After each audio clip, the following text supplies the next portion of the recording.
Let's return to the issue of skyrocketing power prices. A report in July found that 20% of households, 1 in 5 households, are struggling to pay their energy bills.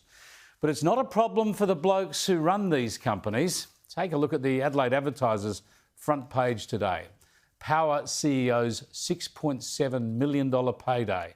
While we struggle to pay the bills, Origin boss scores a $1.2 million wage rise. And he's not the only one, with AGL's boss getting a $500,000 pay rise, taking his salary to $2.8 million, and Energy Australia's boss receiving a 16% rise to almost $2.5 million. I bet none of them have to worry about their power bills. Let's bring in Zoe Hilton, who's the Senior Energy Policy Analyst at the Centre for Independent Studies. Thanks for joining us, Zoe. Does it surprise you that the energy companies are doing so well? Their CEOs are cashing in with all sorts of pay increases? Well, I would say that pay increases for the CEOs are less of a concern for me than the fact that the CEOs are not standing up and telling government that the energy policy that government is trying to do with shoving more and more renewables into the system is not working. We need these CEOs to be standing up and saying these coal generation assets that we've been functioning, that we've had in this grid for years and years and years, that have functioned really well, they have supported our grids. We need them to not be demonised by our government. And that is the real issue here.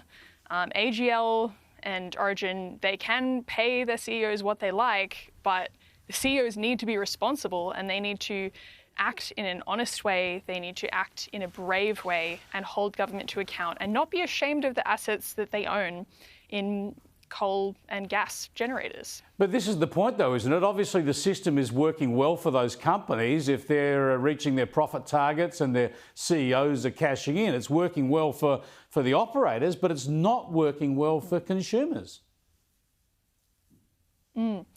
This is true. We've seen with Origin's deal with the New South Wales government. The New South Wales government was very afraid that Origin would close the Eraring plant. And so they made a deal to extend it for 2 years. But the coal plant was so profitable because renewables are pushing up electricity prices that Origin actually said, no, we're good. We don't need the government underwriting. We're making enough money as it is. And so we are seeing that as electricity prices rise, these companies can make big profits. But the core issue here is not companies making profits. That would be fine. The problem is that people are paying for it. And it's because we have too many renewables coming into the system and we still need all of the backup. And more stuff in the system, more generators for the same output means higher prices. Yeah, you effectively got two systems, a renewable one, and you have to have virtually 100% backup. And that's how it's playing out. You mentioned the need for that backup. There's been a development in South Australia just last month where they're looking at extending the life of a major gas operator. Of course, South Australia is where the renewables input is the highest, and the Fin Review reported that the South Australian government has asked AGL to extend the life of that ageing Torrens Island gas generator for another 2 years, because otherwise they're going to have energy risks for the state. They're looking at it building more interconnectors to plug in, to get more energy from Victoria and New South Wales, and then they can shut it down. But that's presuming that we've still got enough power on the eastern seaboard. No doubt more taxpayers' money will go in this. No doubt there will be more taxpayers' dollars subsidising that gas generator to keep the system afloat. That is definitely a risk that we're very concerned about. And the key issue here is that the South Australian government, they know what a statewide blackout is like. They had it in 2016. They know that as they add more and more renewables to the system, it's going to make their system more fragile. And so South Australia, ironically, they're actually at the coalface of the energy transition, pardon the pun. Yep. But they have the most renewables and they know what it does to the system. And so I think the South Australian Energy Minister, he actually is pretty aware of the need for gas, a lot more aware, I would say, than the Victorian Energy Minister or even maybe the Federal Energy Minister.